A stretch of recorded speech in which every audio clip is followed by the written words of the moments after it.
सभी को मेरा प्यार भरा नमस्कार। आप लोग सब कैसे हैं? I hope all of you are well. आज की वीडियो में हम डिस्कस करने वाले हैं मैथमेटिक्स के कुछ इम्पोर्टेंट क्वेश्चन जो कि ना सीटेट में आ चुके हैं और ये क्वेश्चन इम्पोर्टेंट होने वाले हैं कमिंग एग्जाम के लिए। देखिए फर्स्ट क्वेश्चन 31 क्या कह रहा है। ठीक, फर्स्ट क्वेश्चन क्या कह रहे हैं, देखिए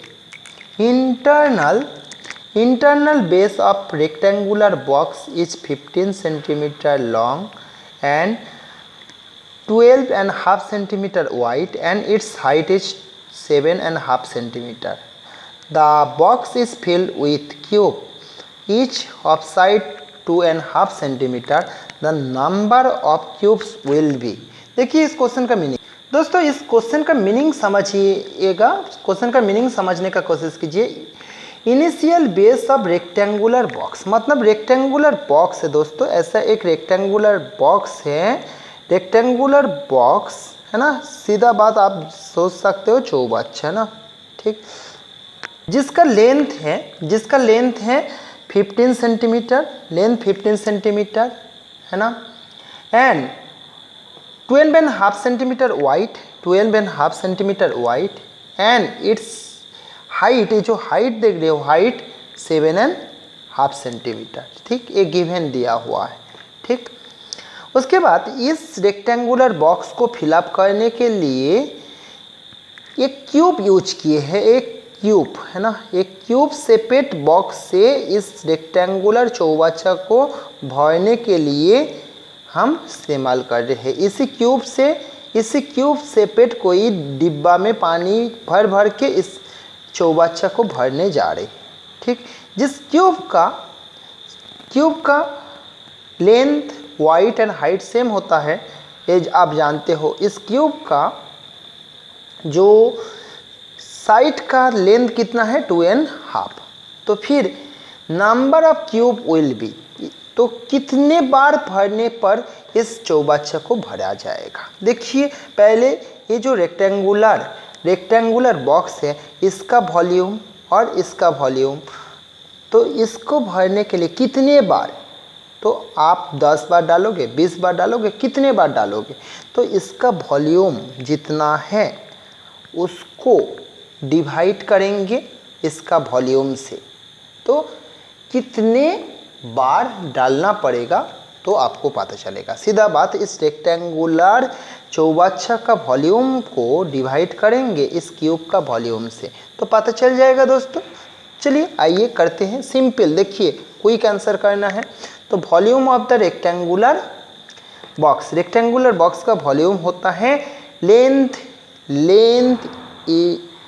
इंटू हाइट इंटू ब्रेथ, और क्यूब का जो वॉल्यूम होता है दोस्तों साइड का क्यूब। तो सीधा बात इस फॉर्मूला में बैठा दीजिएगा, तो इसमें से आपको पता चल जाएगा, क्या पता चल जाएगा, number, how many times you have to fill up, how many times you have to pour this water on this rectangular चौबच्चा, है ना। तो क्या होगा, देखिए इसका लेंथ कितना दिया हुआ है 15 सेंटीमीटर इनटू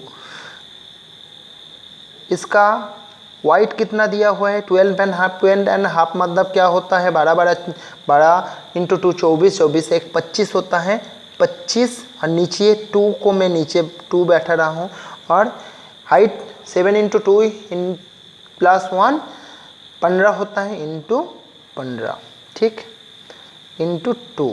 इसी को डिवाइड कर रहे हो, मैं आपके लिए आसान करने के लिए एक लाइन ज़्यादा कर रहा हूँ, इसको डिवाइड करना पड़ेगा 2 2 4 1 5, 5 into 2 into 5 into 2 into 5 into 2, ठीक। तो इसको सिंप्लीफाई कीजिएगा, आपको आंसर चले आएगा। देखिए 15 into 25 into 15 divided by 2 into 2, और ये ऊपर में चले जाएगा तो क्या होगा दोस्तों, इंटू 2 इंटू 2 इंटू 2, नीचे आ जाएगा 5 into 5 into 5, simple 2 2 cut out हो गया, और 5 3 5 3 5 5, तो कितना हो रहा है 5 इंटू 3 15, 15 इंटू 3 15 इंटू 3 45, 45 इंटू 2 कितने हो रहा है 90, तो 90 हो रहा है, 90 होगा इसका आंसर, 90 होगा इसका आंसर। तो 90 बार इस छोटा क्यूब शेप पे डिब्बा से आप 90 बार पानी डालने पर इस बड़ा रेक्टेंगुलर चौबच्चा को भर सकते हो। आई होप आपको समझ में आ गया। आप अगर फॉर्मूला जानते हो, मतलब ये जो रेक्टेंगल शेपेड चौबच्चा का जो वॉल्यूम का फार्मूला होता है L into height into length into height into breadth, और क्यूब का जो वॉल्यूम का फार्मूला होता है लेंथ का क्यूब और जी साइड का क्यूब, जो भी है क्यूब। तो इसी फार्मूला में वैल्यू को पुट करने पर आपका आंसर आ जाएगा। आइए दोस्तों नेक्स्ट क्वेश्चन को हम समझ लेते हैं। The perimeter of a trapezium is 58 centimeter and sum of its non-parallel side is 20 centimeter. The area is 152 centimeter. Then distance between the parallel side in centimeter is. देखिए दोस्तों इस क्वेश्चन में क्या कहा गया इसको आपको समझना होगा। पहले समझने का पहले ही आपको जानना होगा ट्रेपेजियम क्या है। देखिए दोस्तों ये होता है एक trapezium, that is one trapezium. Trapezium में क्या क्या होता है, पहली बात आपको जानना होगा ट्रेपेजियम एक क्वाड्रिलेटरल है। ट्रेपेजियम इज अ क्वाड्रिलेटरल जिसमें 2 नॉन पैरेलल साइड और 2 पैरेलल साइड होता है। अगर इसको नाम दे ए बी सी डी, ठीक, ये 2 साइड पैरेलल नहीं होता है और ये 2 साइड पैरेलल होता है, ठीक। तो जो पैरेलल साइड है उसको नाम दे रहा हूँ ए और बी, ठीक। तो देखिए दोस्तों इस ट्रेपेजियम का क्या दिया हुआ है, पेरीमीटर दिया हुआ है कितना 58 सेंटीमीटर, ठीक। पेरीमीटर को हम क्या चीज़ से डिनोट करते हैं पी, और पेरीमीटर क्या होता है, ट्रेपेजियम का पेरीमीटर होता है। आप बताओ कोई भी क्वाड्रिलेटरल का पेरीमीटर क्या है, पेरीमीटर मतलब क्या है, चारों तरफ आप यहीं से शुरू करके पूरा घूम के आओगे यहीं तक, ऐसा आपका एक बागीचा है यहीं से शुरू करके पूरा घूम के आओगे तो फिर इसका पेरीमीटर निकल जाएगा। सीधा बाद में बोलो तो इसका पेरीमीटर होगा A B plus B C plus D C plus D A हो जाएगा इसका पेरीमीटर। दोस्तों ये हो जाएगा इसका पेरीमीटर, ठीक, इसका पेरीमीटर हो गया। उसके बाद पेरीमीटर का फॉर्मूला हो गया। उसके बाद इसका एरिया, एरिया को हम ए से डिनोट करते हैं। एरिया क्या होता है, इसका ये जो ट्रेपेजियम का एरिया है ना, इसका बहुत ही आसान फार्मूला है, half A plus B into height, half A plus B into height. मतलब ये होता है ये जो है पैरेलल साइड का लेंथ, एक पैरेलल साइड का लेंथ और बी होता है और एक पैरेलल साइड का लेंथ, है ना, half A plus B into height. ये हो गया ट्रेपेजियम का क्या है एरिया। तो अभी ये 2 फार्मूला से आपको पूरा क्वेश्चन एकदम पानी जैसे आसानी से निकल जाएगा, ठीक। आइए इस क्वेश्चन को पानी जैसा उड़ाते हैं, है ना, पानी जैसे आसान कर लेते हैं। देखिए perimeter of the trapezium is 58 centimetre. Perimeter P दिया हुआ है, ठीक, पी दिया हुआ है। पी कितना दिया हुआ है 58 सेंटीमीटर। सीधा बात मैं यहीं पर बैठा रहा हूँ 58 सेंटीमीटर और राइट हैंड साइड में ये सारे चीज़ का वैल्यू मैं पुट करूँगा।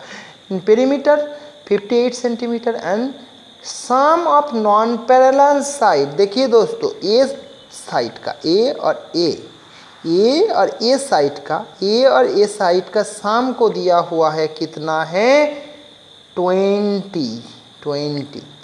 तो फिर मैं लिख सकता हूँ 20 प्लस सम ऑफ पैरेलल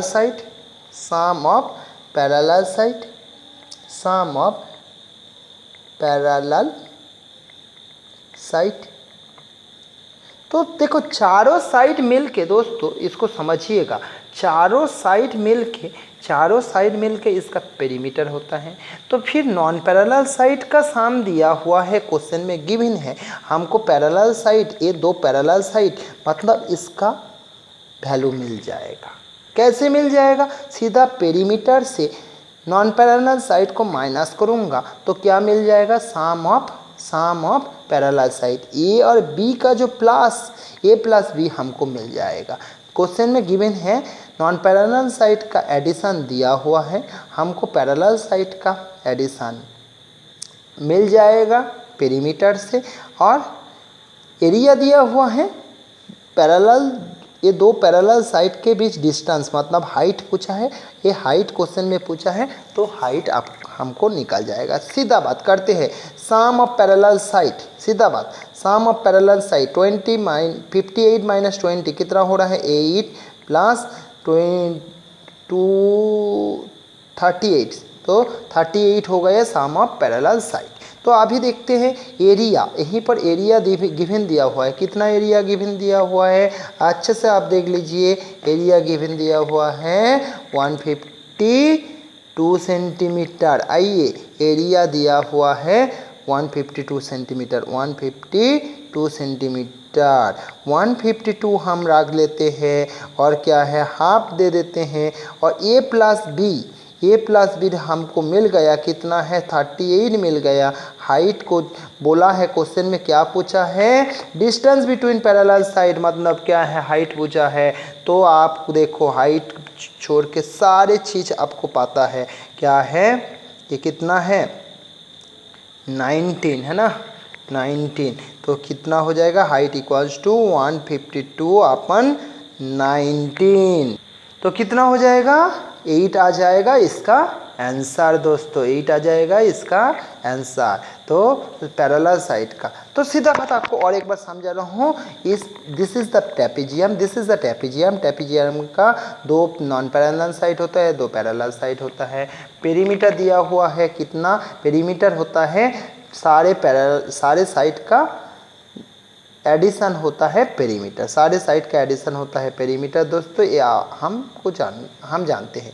और एरिया होता है हाफ इंटू पैरेलल साइड का एडिशन इंटू उसका हाइट। तो सीधा बात, क्या दिया हुआ है क्वेश्चन में? पेरीमीटर दिया हुआ है, नॉन पैरेलल साइड का एडिशन दिया हुआ है इसको, तो इसमें से हमको पता चल गया सम ऑफ द पैरेलल साइड कितना है? 38। यहीं पर एरिया दिया हुआ है 152, एरिया 152 दिया हुआ है। 152 को इस फॉर्मूला में लेफ्ट हैंड साइड में मैं रख दिया हूँ, प्लस हाफ, और यहीं से निकल आया पैरेलल साइड का ए प्लस बी निकल आया, कितना? 38। तो हाफ इंटू 38 करके 19 मिला, और एच हमको आसानी से मिल गया कैलकुलेशन से। आई होप आपको समझ में आया है। आइए दोस्तों हम देख लेते हैं next question, question number 35। Question number 35 में क्या कह रहे हैं? Side of a rectangle, side of a rectangle is 6.5 centimetre, 10 centimetre and x centimetre, where the x is positive number, जहाँ पर x क्या है? एक पॉजिटिव नंबर है। What is the smallest possible value of x among the following? तो देखिए, पहले आपको जानना है ट्रायंगल, ये है, this is the triangle, you all of you know, है ना, जिसमें बोला हुआ है एक साइड दिया हुआ है कितना? 6.5 सेंटीमीटर, एक साइड दिया हुआ है 10 सेंटीमीटर, और एक साइड दिया हुआ है भैया 1 सेंटीमीटर। तो x का स्मॉलेस्ट वैल्यू क्या है ये पूछा गया, और स्मॉलेस्ट वैल्यू आपको ढूंढना है कहाँ से? ऑप्शन में से। तो ऑप्शन में से देखिए, मैं आपको एक चीज़ बता दूँ दोस्तों, आपको एक चीज़, सबसे बड़ा चीज़ आपको जो याद रखना है, ट्रायंगल में तो दोनों साइड का एडिशन तीसरा साइड से हमेशा बड़ा होता है, ठीक? दोनों साइड का जो एडिशन, दोनों साइड का एडिशन, ए और ए साइड का एडिशन हमेशा 10 से बड़ा होगा, ठीक, सिंपल बात। In case of triangle addition of two side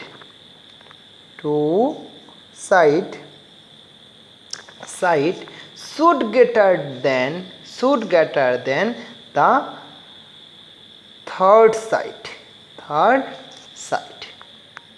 ये है आपको फॉर्मूला है, ठीक।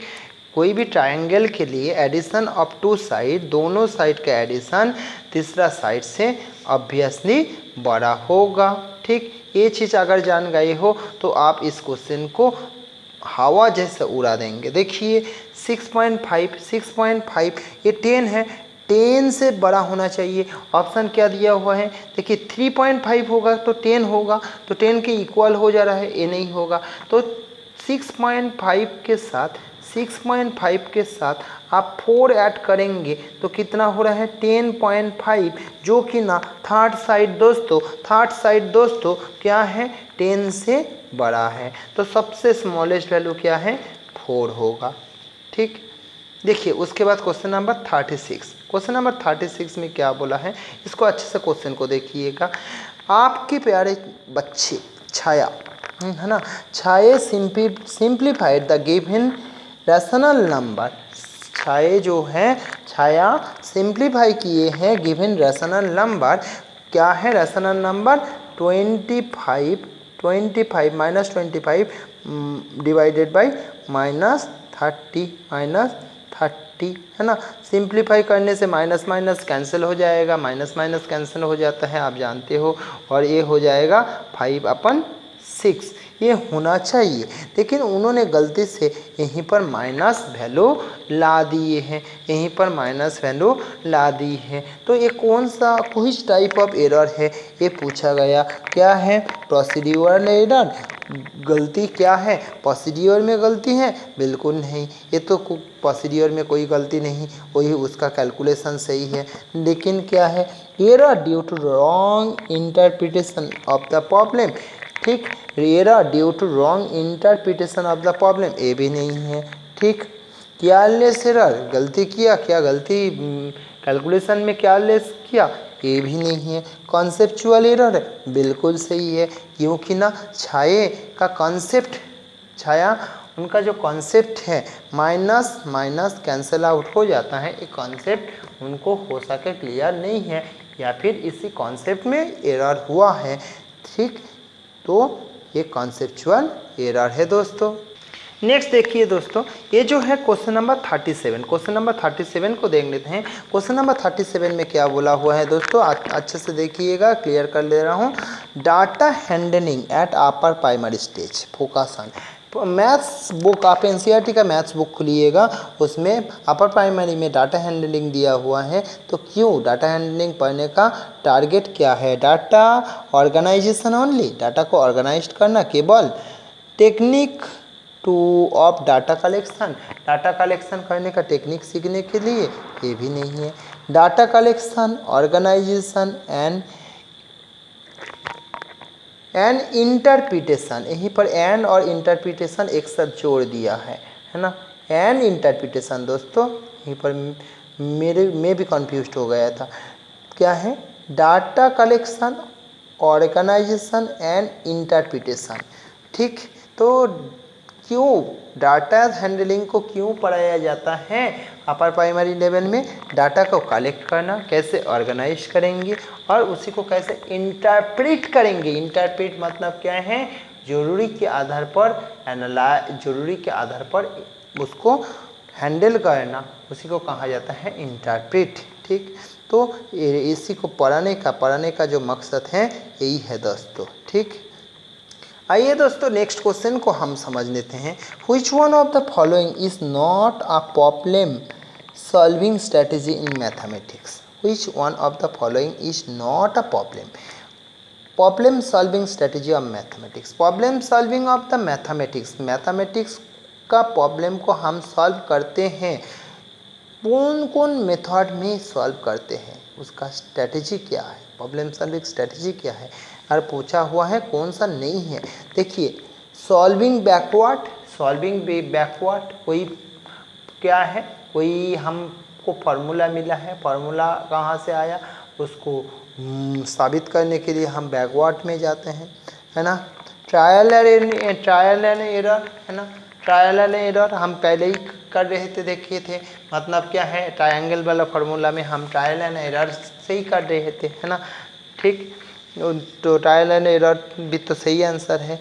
तो रोट लर्निंग, ये ऑप्शन करेक्ट है। तो मैथमेटिक्स का प्रॉब्लम सॉल्विंग का स्ट्रेटजीज सॉल्विंग बैकवर्ड भी हो सकते हैं, ट्रायल एंड एरर भी हो सकते हैं, ड्राइंग भी हो सकता है। देखिए कोई जियोमेट्री करना है तो पहले ड्राइंग बनाना है, ठीक। लेकिन रोट लर्निंग, मैथमेटिक्स को दोस्तों कैसे याद करोगे, मैथमेटिक्स तो याद करने का सब्जेक्ट है नहीं, इसी को कॉन्सेप्चुअली समझना, अंडरस्टैंडिंग कॉन्सेप्चुअली, है ना। Mathematics is the subject how you understand conceptually, है ना। How concept of the mathematics you understand clearly, that is the mathematics। तो रोट लर्निंग रट के कुछ नहीं हो सकते हैं दोस्तों, ये हिस्ट्री नहीं है दोस्तों, इसलिए रटने का तरीका मैथमेटिक्स में नहीं है, ठीक। आइए देखते हैं क्वेश्चन नंबर 39। आइए दोस्तों देख लेते हैं क्या है question number 39। According to Piaget, Piaget एक साइकोलॉजिस्ट हैं, आप जानते हो। When the children is at formal operational stage it is appropriate to introduced. According to Piaget, Piaget के according when children is at formal operational stage it is appropriate to introduced. तो mathematics का कौन सा chapter introduce करेंगे जब बच्चे formal operational stage में हैं। आइए दोस्तों पहले हम जान लेते हैं पियाजेट 4 स्टेजेस के बात किए थे, 4 स्टेजेस का बात किए थे। फर्स्ट स्टेज है सेंसरी मोटर स्टेज,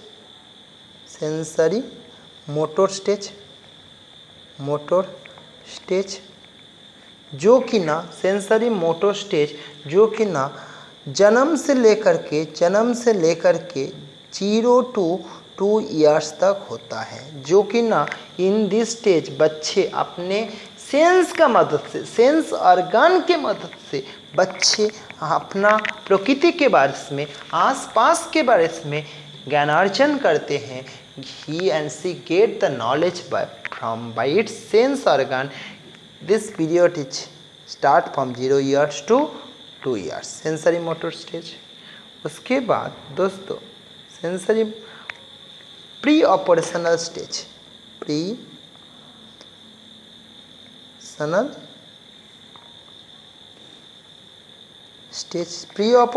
स्टेज शुरू होता है लगभग 2 से, मतलब 3 से लेकर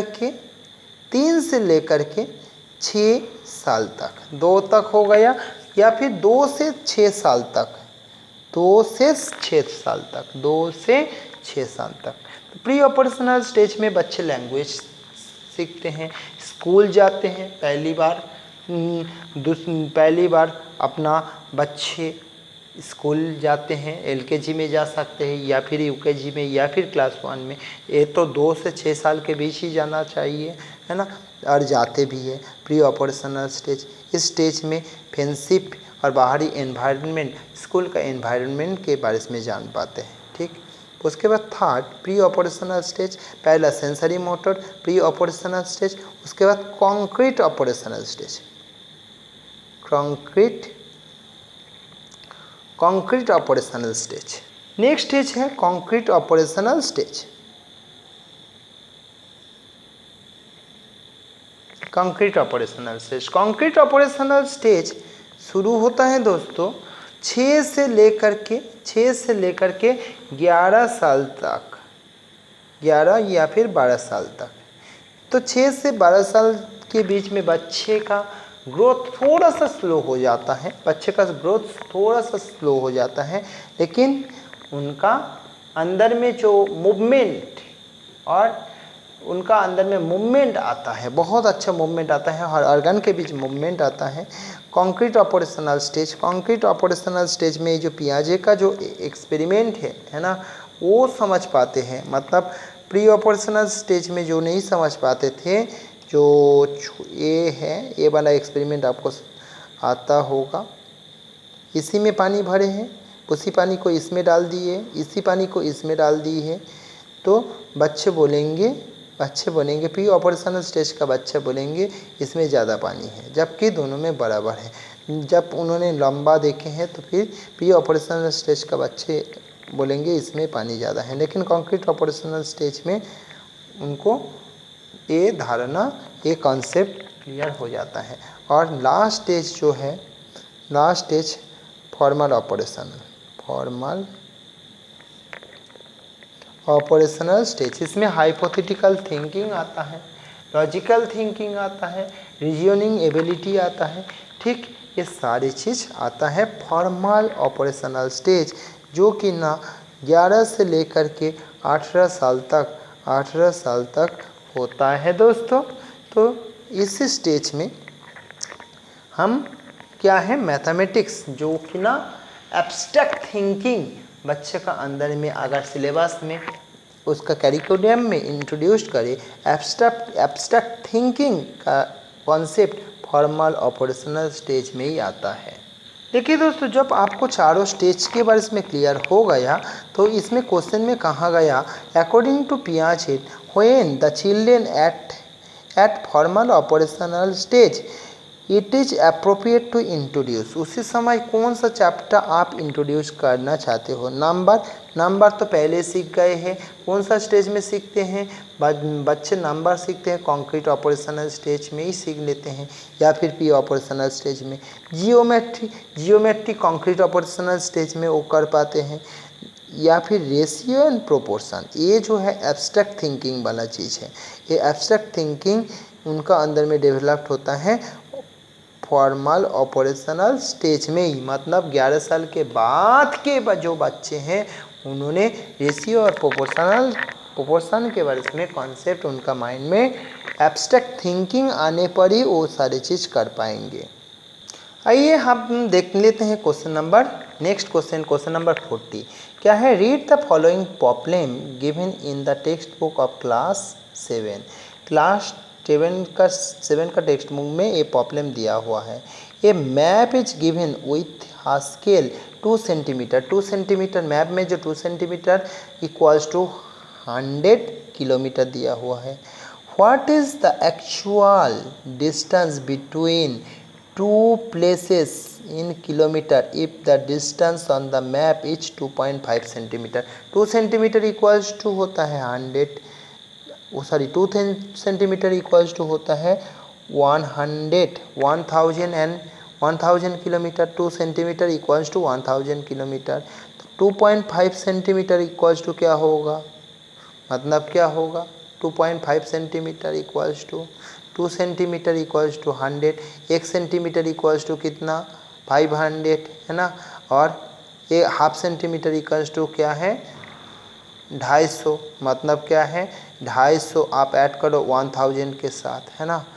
दिस प्रॉब्लम इज, देखिए प्रॉब्लम करने के लिए नहीं बोला है ना। ठीक, डिस्टेंस बिटवीन, देखिए if the distance if the distance on the map is 2.5 centimetre, दोनों जगह के बीच डिस्टेंस के जो गैप हैं 25 सेंटीमीटर, तो दोनों जगह के बीच डिस्टेंस के गैप किलोमीटर में कितना होगा, यही है 1000, ये क्या है 1250 होगा।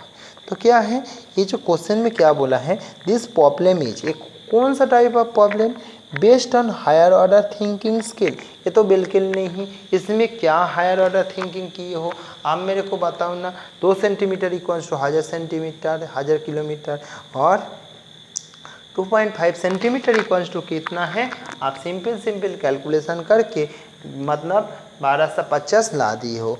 ठीक, to enhance the problem solving skill को एनहेंस करना। ठीक, इंटरडिसिप्लिनरी इन नेचर, ये आंसर मेरे को अप्रोप्रिएट लग रहा है, फिर भी आप लोग एक बार जांच कर लीजिएगा। ठीक, अपना गूगल पेज में क्या है, क्या है? इंटरडिसिप्लिनरी मैनर, इंटरडिसिप्लिनरी मैनर, ठीक। Interdisciplinary in nature, sorry manner बोल दिया हूँ, बाय मिस्टेक। इंटरडिसिप्लिनरी मैनर मतलब क्या है? मैथमेटिक्स को हम जोड़ रहे हैं अलग अलग सब्जेक्ट के साथ। कौन सा सब्जेक्ट? अलग अलग सब्जेक्ट, जैसे कि मैथमेटिक्स को जोड़ रहे हैं जियोग्राफी के साथ, ठीक। Which one of the following is not a mathematical process? Mathematical process कौन सा नहीं है? देखिए मेमोराइजेशन, मेमोराइजेशन मैथमेटिकल प्रोसेस होता है। आप कमेंट कीजिए, बताइए, है ना। Measurement a mathematical process, estimation a भी मैथमेटिकल प्रोसेस, है ना। विजुअलाइजेशन ये भी मैथमेटिकल प्रोसेस, लेकिन मेमोराइजेशन का भी मैथमेटिक्स का प्रोसेस हो सकते हैं। मैं इसका आंसर नहीं बोलूँगा, आप ही कमेंट करके बताइएगा ऑप्शन कौन सा सही है। आइए देखते हैं क्वेश्चन नंबर 42 में क्या बोला हुआ है। According to NCF 2005 school mathematics take place in a situation where. According to 2005 के according school mathematics take place in a situation where. क्या आप बोल रहे हैं? ऑप्शन 1 में childrens are listener and teachers are the active narrator. ये तो बिल्कुल गलत है, क्योंकि ना चाइल्ड सेंटर एजुकेशन में ये होता ही नहीं, ये टीचर सेंटर एजुकेशन में होता है ना। Childrens are involve in chorus drill of formula and pressure of performance in examination, है ना। चिल्ड्रेंस फार्मूला को बोल बोल के कोरस ड्रिल कर रहा है, ठीक, याद कर रहे हैं। Pressure of performance in examination मतलब एग्जामिनेशन का प्रेशर में चिल्ड्रेंस वो फार्मूला को सिर हिला हिला के बोल बोल के याद कर रहे हैं। ये भी मैथमेटिक्स का टारगेट नहीं है। Mathematics is part of childrens life experience. Mathematics जो पढ़ने का जो मूल टारगेट है, मतलब मुख्य उद्देश्य क्या है? Mathematics is the part of childrens experience, childrens life experience. Mathematics is the part of childrens life experience, है ना। Mathematics is the part of childrens life experience. Mathematics जो है चिल्ड्रेंस का लाइफ एक्सपीरियंस के साथ जुड़ा हुआ है, ठीक। फिर भी क्वेश्चन नंबर 4 ऑप्शन पढ़ लेते हैं। Children are focus on learn all concept by daily practice, है ना। Childrens are focus to learn all concept by daily practice. सोचो एक दिन प्रैक्टिस छूट ही गया, कोई भी उनका तबीयत खराब हुआ तो क्या हो जाता है? सूरज टूट जाएगा क्या? ऐसा तो कुछ नहीं। लेकिन मैथमेटिक्स के लिए रेगुलर थोड़ा थोड़ा पढ़ना चाहिए, ये मेरा व्यू है, ठीक। देखिए in class 6 teachers gave a topic for debate as formative assessment task. क्या बोला है? In class 6 teachers gave a topic for debate as formative assessment task, ठीक। फॉर्मेटिव असेसमेंट के लिए टीचर्स एक डिबेट का अरेंजमेंट किए हैं ना। क्या है? Hindu Arabic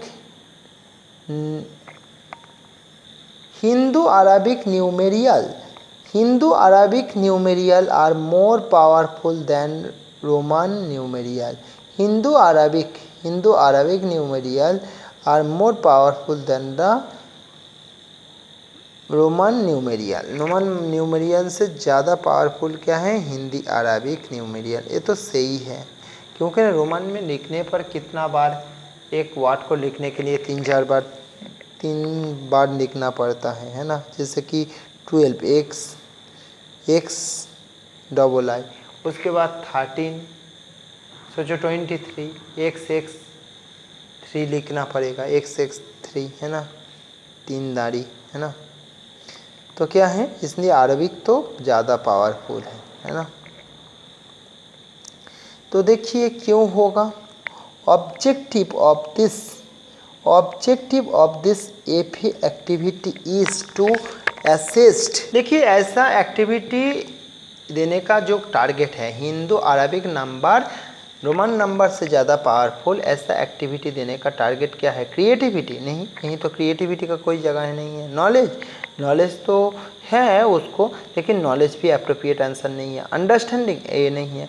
analysis? बिल्कुल है, वो एनालिसिस करके देखेंगे सही क्या है। हम जब अरबिक नंबर लिखते हैं हमको आसानी होता है ना, हम जब रोमन नंबर अगर मैथमेटिक्स में अप्लाई करें तो पागल हो जाएंगे लोग, है ना। पूरा मैथमेटिक्स करने के लिए अगर रोमन नंबर अप्लाई करें तो फिर गया, है ना। तो फिर एनालाइज करके वो देख रहे हैं जो कि ना हिंदू अरबिक नंबर से ही है दोस्तों, ठीक। In a mathematics classroom emphasis is placed on, emphasis is placed on. देखिए क्वेश्चन नंबर 44 में क्या कह रहे हैं, in mathematics classroom emphasis on, emphasis is placed on. Mathematics classroom में क्या चीज़ में एम्फेसिस दिया जाएगा? Problem solving strategies, problem solving strategy में केवल एम्फेसिस दिया जाएगा। इसमें ज़रूर हम एम्फेसिस देते हैं, लेकिन केवल प्रॉब्लम सॉल्विंग स्ट्रेटेजी में एम्फेसिस देंगे क्या? बिल्कुल नहीं। Numerical numerical algorithm and process इसमें नहीं है, है ना। मैथमेटिकल कंटेंट इसमें भी नहीं है। मैथमेटिकल केवल इसमें नहीं है। Mathematical content process and reasoning में देखिए, मैथमेटिकल कंटेंट मतलब बुक में जो मैथमेटिक्स है उसके ऊपर में वो प्रॉब्लम को कैसे सॉल्व कर रहे हैं, उसमें प्रॉब्लम सॉल्विंग एबिलिटी भी उन बच्चे का प्रॉब्लम सॉल्विंग एबिलिटी को भी हमको समझ में आ जाएगा। रीजनिंग, उनका रीजनिंग एबिलिटी भी कितना है वो भी समझ में आ जाएगा। दोस्तों बाकी क्वेश्चन हम नेक्स्ट वीडियो में आपको करा देंगे। तब तक के लिए खुश रहिए, मुस्कुराते रहिए और पढ़ाई करते रहिए, और तब तक के लिए bye bye. Don't forget to share and subscribe our channel, that's give me motivation to make more and more video for you. Please, if you like this video, hit on like button, and if you do not like, hit on dislike button. Don't forget to share and subscribe our channel. Thank you for watching this video.